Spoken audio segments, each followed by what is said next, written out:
कस्तो राति भेट्नु पर्यो है अनि अच्छा खाना खाना खायो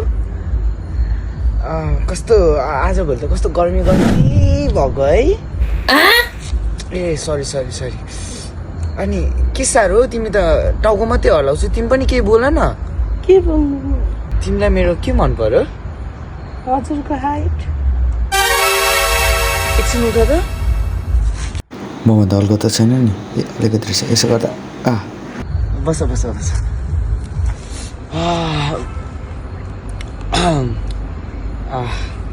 अब हाम्रो फर्स्ट डेट पनि भइगयो यो अनि राति फर्स्ट नाइट पनि भइगयो अब यसो मेमोरी केही त बनाउनु पर्ने होला नि त होइन त्यसको लागि एउटा किस पाऊँ न नै के ए कस्तो किस्सारो हो गालामा मात्रै त हो नि नै हो प्लिज क्या एउटा किसमा त यहाँ गालेमा हेर त यहाँ